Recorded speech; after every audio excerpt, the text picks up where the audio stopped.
Зөөлөгчдөө хааз автны нэвтрүүлгийг хэлж байна. Энэ удаагийн дугаартаа бид бүхэн хичээлийн шинэ жил эхлэхтэй холбогдуулан замын хөдөлгөөний ачаал нэмэгдэж байгаа. Тэгээд замын хөдөлгөөний аюулгүй байдлын талаарх мэдээллийг энэ удаагийн дугаартаа бид бүхэн хүргэж байна.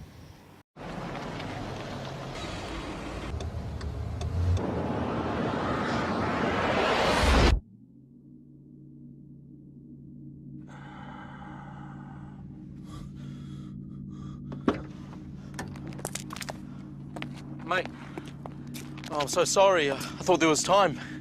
He's just pulled out. I don't have time to stop. Oh, come on, mate. It was a simple mistake.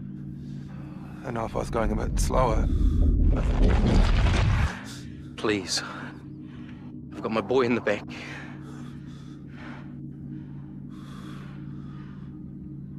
I'm going too fast. I'm sorry.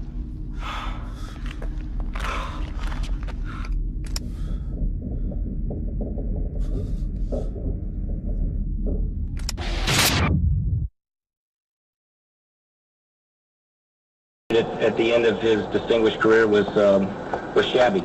Putnam also says he and other cabinet members were missing Scott Governor Scott visits Tampa later today to promote his new state budget, which includes $77 billion. It cuts taxes on items like cell phones and textbooks and increases education.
Хичээлийн шинэ жил эхэлж байгаатай холбогдуулан бага насны хүүхдүүд маань болон сургууль цэцэрлэгийн хүүхдүүд маань зам тээврийн ословаар төрөлхөн хэлбэг байдаг.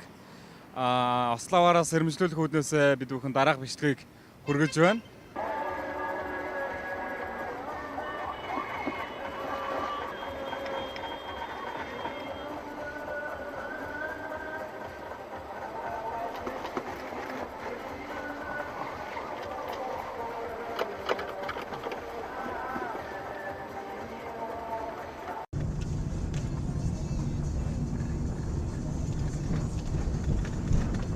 Поймешь их? Девочка, блядь! Сука, блядь, а! Блядь, ёб...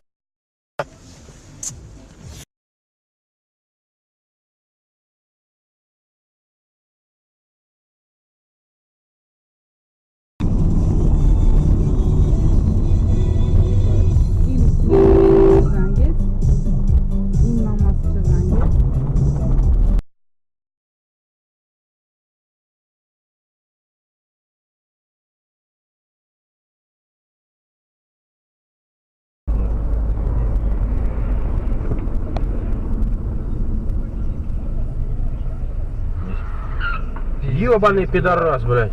Вообще не банутый, ля. Пиздец. Чуть не срезал.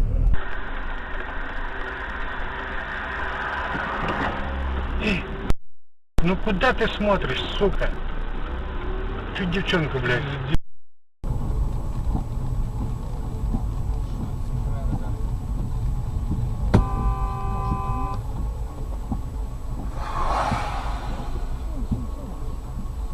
Еблан, блядь, ненормальный.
ты гонишь? Куда ты гонишься под машину, блин? Идиот! Да, блядь, козел ты нахуй! Вот, блядь, дебил, блядь!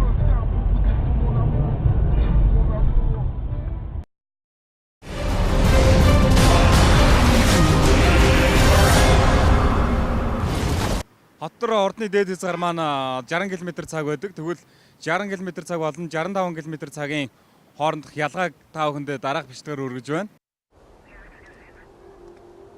What you're about to see will change your mind about speeding. Two identical cars, one travelling at 60, the other at 65. A sudden change in the road ahead, and both drivers first react, and then, a moment later, they brake. And things start to get interesting. Down here, the difference is extraordinary. In the last 5 metres of braking, you wipe off half your speed.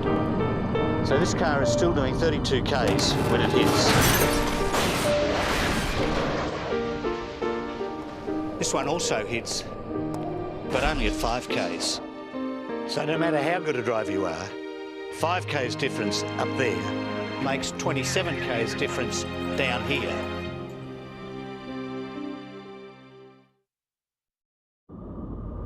Our job is to reconstruct serious crashes and get evidence that may be used in court. Now, this young woman landed here with serious head injuries. Following the huge force that threw her over 6 metres on the impact here, we can work out she was hit at 32 kilometres per hour by analysing the car and these tyre marks. So we started braking here.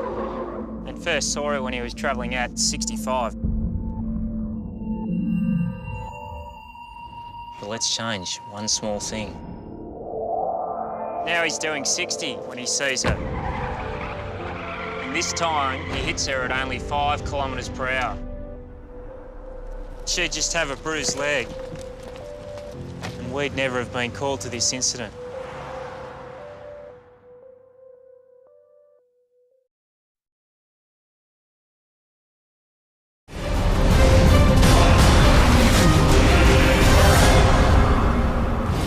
Хаз автод төрөлөг үргэлж байна. Замын цагдаагийн ерөнхий газраас замын хөдөлгөөний аюулгүй байдлын талаарх болон замын хөдөлгөөний дугаарын хязгаарлалтай холбоотойгоор дараах мэдээллүүдийг бид бүхэн бэлтгэж хүргэж байна. Хаас нэвтрүүлгийг үзэж байгаа нийт үзэгчдтэй хандаад замын цагдаагийн газраас сүүлийн үед авч хэрэгжүүлж байгаа ажил ямар ажил байна?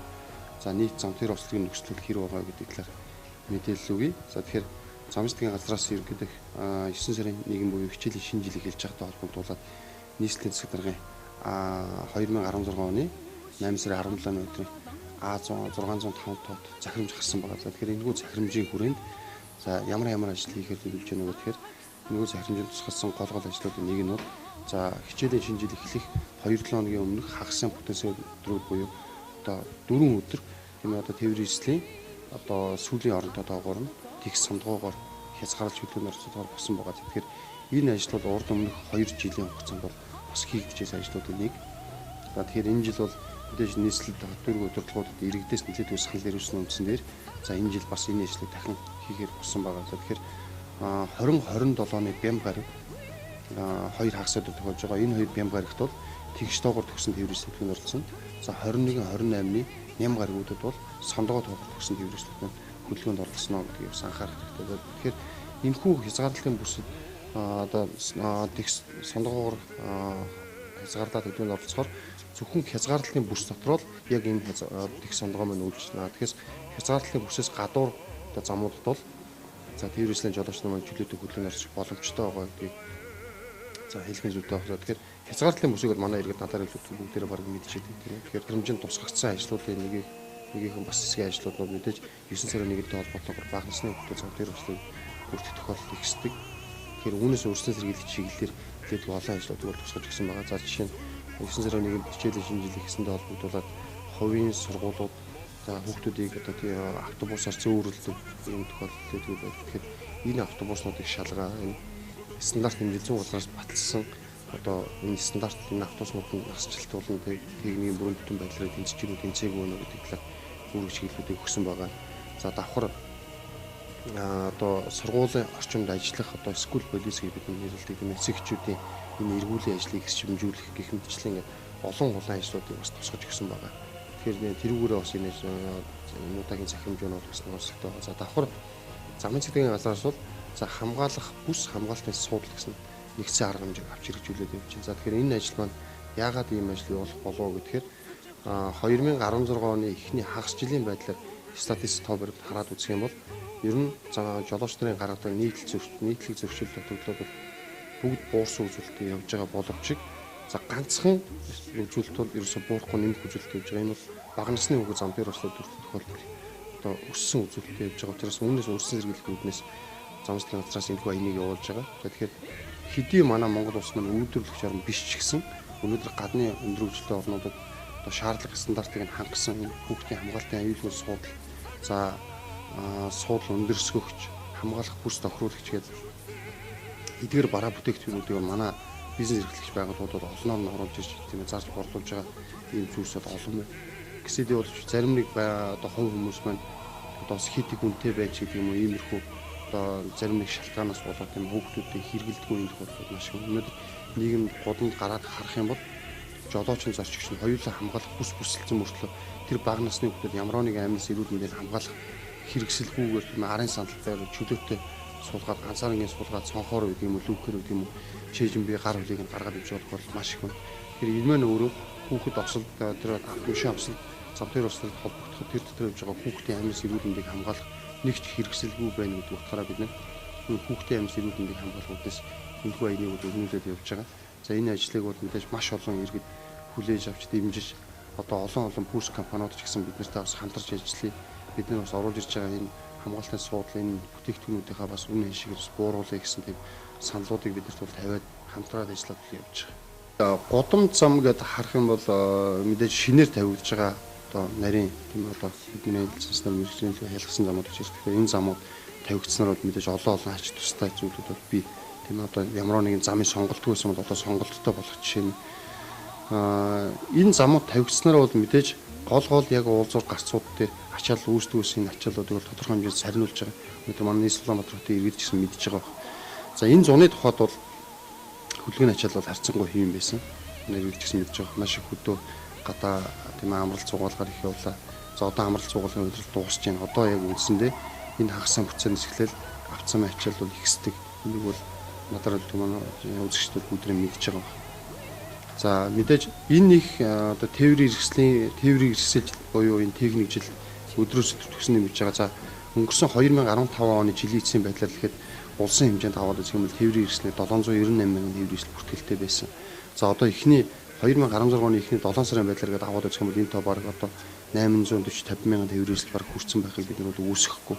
Тэгэхээр энэ өдрөөс өдөрт энэ ихсэж байгаа энэ тээврийн эрсэл энэ жолооч гэдэг юм уу тийм мэрэгжил энийг байна гэж ихсэхээ хэрээр гарч байгаа зам дээр ослргууд ч гэсэн одоо ихсэх тийм хандлага бол ажиглагдж байгаа. Тэгэхээр мэдээ бид нар энийг бол бууруулах үүднээс холбогдох шатраад арга хэмжээнд бол авч байгаа.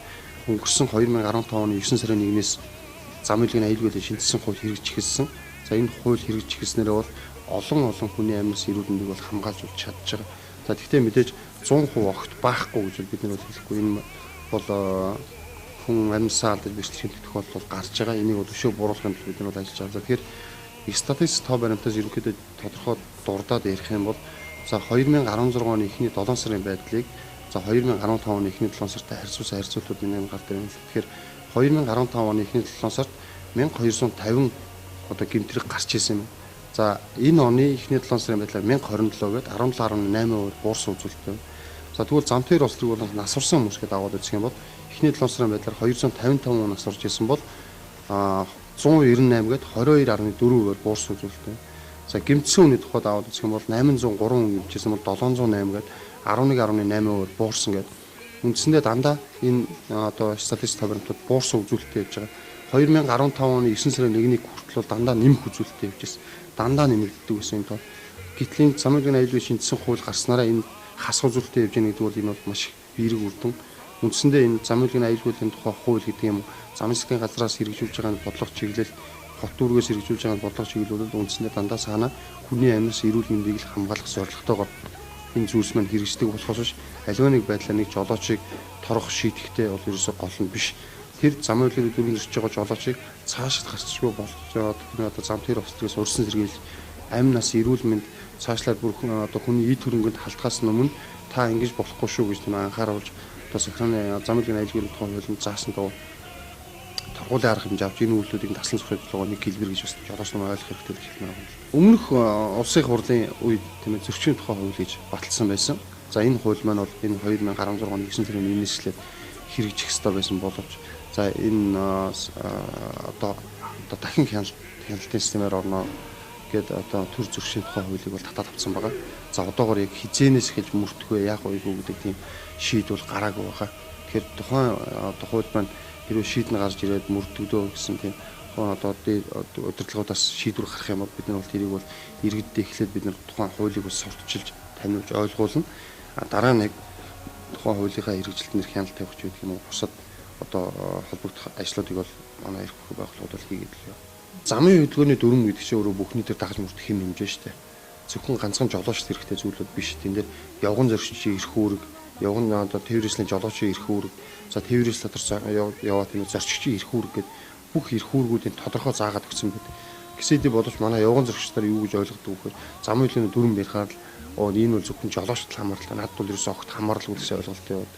Үүнээсээ болоод нэг дүрмийн мэдлэг тутамгаасаа болоод жолооч нар явган зөрчилтөөр нь өөрсдөө одоо зам дээр ус хэрэгт холбогдох тохиолдол маш их байдаг. Тэгэхээр манай зам засгийн газраас сүүлийн үед авч хэрэгжүүлж байгаа бодлого чиглэл юу вэ гэхээр үндсэндээ бид нэр хот дүүргийн нийслэлийн удирдлагууд бид нар саналуудыг тавьж байгаа. За нэгэнт энэ томоохон худалдааны төвүүдийн гадаа одоо автомашины зогсоол хомс байна. Нэгдүгээр, хоёрдугаар гэх юм бол энэ маш ихээр хүмүүс төвлөрж үйлчлүүлдэг энэ худалдааны цэгүүдийг ойр орчин болгон бид нар явгууны гарцыг их ямарч болцоо байхгүй. Хэрвээ явгууны гарцыг томоохон худалдааны төвийн гадаа байршуулах юм бол тэр хавийн одоо авто замын ачаал бол механикаар төгжрөл үүсэн тийм ээ. Хөдөлгөөний эрчмийг сулруулдаг юм сөрөг үр дагавартай байдаг учраас бид нар энэ явган зорчигч тээврийн эсл хоёрын одоо хөдөлгөөнийг нэг төвшөнд тогтолцоолохгүй байх. Нэг бол дээгүүр гүүрэн зам тавих, нэг бол доогуур нөхөн гарц тавих ч юм уу тийм. Иймэрхүү байдлаар шийдье гэдэг тийм саналуудыг бол бид нар бол хот дүүргийн удирдлагууд гаргаад өгсөн байгаа. За энэ бол мэдээж хөрөнгө мөнгөтэй холбоотой асуудал учраас улс орны нийгмийн эдийн засгийн байдал сайжраад ирэх юм бол энийг бол олноор нь хийж өгснөрөө явган зорчигчийн амнаас эрүүл мэнд за давхар нөгөө бидний ярьж өдөр нь толгойн өвчин болдог гол асуудлууд гэдэг тийм одоо авто замын төгжрэлтэй эдгээр зүйлс маань бол арилах бол бүрэн боломжтой. Тэгэхээр ер нь үндсэндээ уран талааны цаг дуусж байна. За хамрал цугуулгын эд өдрөл маань дуусж байна. Хүн болгонд ажил хөдөлтөд орох гээд хүн болгонд хүүхдийнхээ хичээлийн хэрэглэгийг бэлтгэхэд өдөр орнотоос Улаанбаатар хотыг зориулж ирж байна. За мэдээж лагерт гарсан иргэд маань одоо хот руугаа орж иж тийм ээ гэр орондоо ирэх юм уу ийм нүүр судлалын асуудлууд маш их байна. Тэгэхээр үүнийгээ дагаад гарч байгаа нэг сөрөг үр дагавар бол орон нутгийн зам болон лагерын замууд хурд хэтрүүлэх тохиолдол маш их гарч байна. Хурд хэтрүүлэх зам санаатаагаар тийм ээ одоо урсгал сөрөх ийм зөрчлүүд бол нэлээдгүй гарч байна. Үүнээсээ болоод зам дээр ослогийн ноцломжтой зам дээр ослог нэлээдгүй гарч байна. За өнөөгийн байдлаар хэлэхэд одоо Subaru маркийн автомашин, Toyota Alio маркийн автомашинтай мөргөлдсөний улмаас одоо 2 хүн газар дээр анаас 2 хүн хүнд гимтсэн юм остоослол гарсан байна. Тэгээд тухайн хэрэг дээр бол зам засгийн газрын жижигхэн шуурга удирдлага хэлцсэн юм. Одоо хинээд буруутай үйлээс болж осол гарваа гэдгийг тогтоохоор тийм ослогийн одоо шалтгаан өгсөн юу байв гэдгийг тогтоохоор жижигхэн бүрдэх юм бол ажиллаад байж байна. Тэгэхээр өнөөдөр Монгол Улсын зам үйлдвэрийн дүрмэнд заагдсан тэр хурдны дээд цагаарыг баримталж тийм ээ. Өнөөдөр хөдөлгөөний ачаал гэдэг ирчим одоо ачаалгүй сэрэг байгаа ч гэсэн тэн дээр зам үйлдвэрийн дүрмээ баримтлаад явах нь танд болон таны тээврээс латар сууж яваад зорчигч маш их хамааралтай зүйлээ. Тэгэхээр биш өнөөдөр тэр 70-80 км/цагийн хурд гэдэг юм уу 100 км/цагийн хурдтай явлаа гэдэг тэр 60 км/цагийн хурдтай явж байгаа хүнээс очиод хэдхэн секундэд л хожих асуудал. Тэгэхээр хэдэн цагаар нь хождог тийм асуудал ерөөсөө биш шүү дээ. Тэгэхээр ерөөсөө нэг 5-10 секунд дотор хүн өнөөдөр юу бүтээх юм, юу бүтээж хийж бүтээж чадахгүй хугацаа шүү дээ.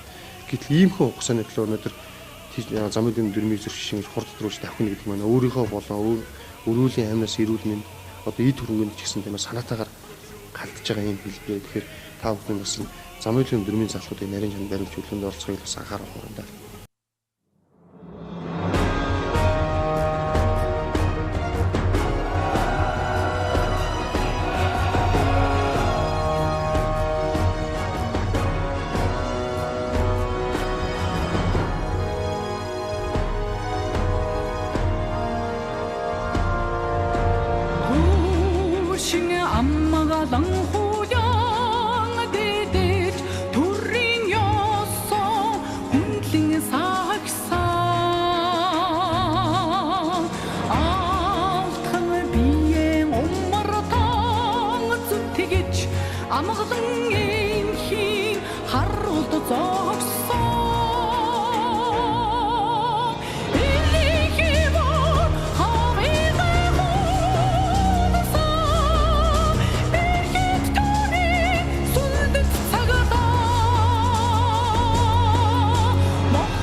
сүлдээд ухаан дөвгдийн шудлыг сагсан Одос хайртай авдаа эргэлж голомт залгсан танхид хөвгүүд эрхимөр хавига хусан эрхэтөрийг сүлдэт цагдаа мохч үзээгүй цагцаа Монгол төрийн чимээг цагдаа би цагдаа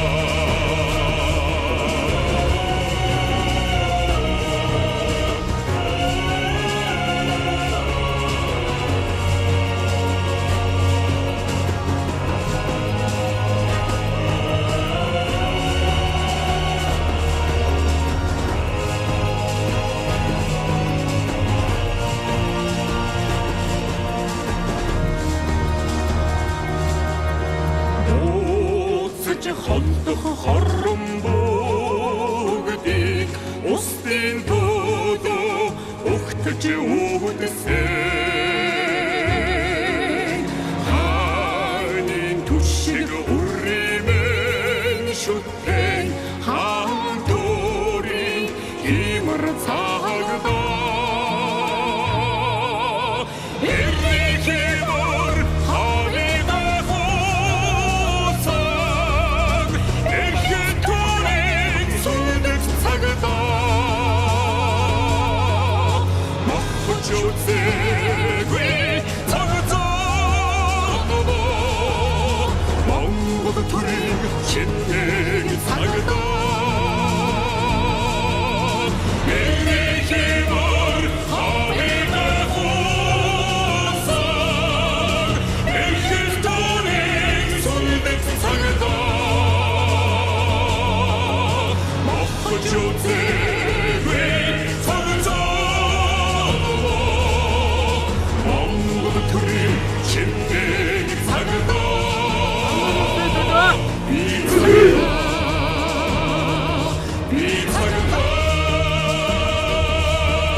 Хаз авто нэвтрүүлгийн энэ удаагийн дугаарт жолооч нартай мэдлэг болох үүднээс багахан мэдээллийг бэлтгэж хүргэлээ. Тэгээд дараагийн дугаарт бид бүхэн сонирхолтой тэмцээн оролдоон болон гой ганган машинуудын талаарх мэдээллийг бас та бүхэндээ бэлтгэж хүргэнэ. Бидэнтэй хамт байгаарай.